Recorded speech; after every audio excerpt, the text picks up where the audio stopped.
आवाज news true voice. నమస్కారం Awaaz news కి స్వాగతం। భద్రాద్రి కొత్తగూడెం జిల్లా పాల్వంచలోని ప్రభుత్వ జూనియర్ కళాశాలలో ఏర్పడిన సమస్యల పరిష్కారానికి డిమాండ్ చేస్తూ ఏఐఎస్ఎఫ్ ఆందోళన చేపట్టింది।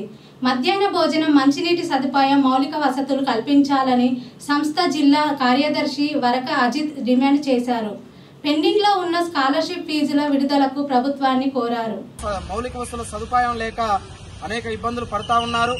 అదనపు గదులు కావాలి, వెంటనే ఏర్పాటు చేయాలంటే ప్రభుత్వం దృష్టికి అనేక సార్లు డిఐఓ గారికి అనేక దఫాలుగా వినతి పత్రం ఇచ్చినా సరే పట్టించుకునే పరిస్థితి కనపడతా ఉంది। ఒక పక్క ప్రభుత్వ విద్యారంగాన్ని బలోపేతం చేస్తామని చెప్పేసి కార్పొరేట్ ప్రైవేట్ కళాశాలలకి మొగ్గు చూపుతా ఉన్నారు।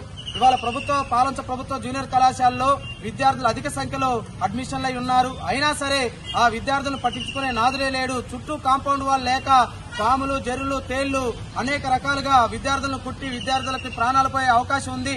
వెంటనే ఆ కళాశాల చుట్టూ కాంపౌండ్ వాల్ ఏర్పాటు చేయాలని, ప్రభుత్వ జూనియర్ కళాశాల పాల్వంచలో మధ్యాహ్న భోజనాన్ని అమలు చేయాలని, పెండింగ్ లో ఉన్న స్కాలర్షిప్ రియంబర్స్మెంట్ విడుదల చేయాలని, కళాశాలలో నెలకొన్న అనేకమైన సమస్యలకి ప్రభుత్వం దృష్టి సాధించి ఆ సమస్యల పరిష్కారం కోసం కృషి చేయాలని చెప్పేసి ఇవాళ స్థానిక పాల్వంచ ఎంఆర్ఓ ఆఫీస్ కార్యాలయాన్ని అఖిల భారత విద్యార్థి సమైక్య ఏఐఎస్ఎఫ్ ఆధ్వర్యంలో ముట్టడించడం జరిగింది। తక్షణమే ప్రభుత్వ జూనియర్ కళాశాలలో ఉన్న సమస్యలను పరిష్కరించకపోతే పెద్ద ఎత్తున ఏఐఎస్ఎఫ్ ఆందోళనకు సిద్ధంగా ఉందని చెప్పేసి రాష్ట్ర ప్రభుత్వానికి డిమాండ్ చేస్తా ఉన్నాం।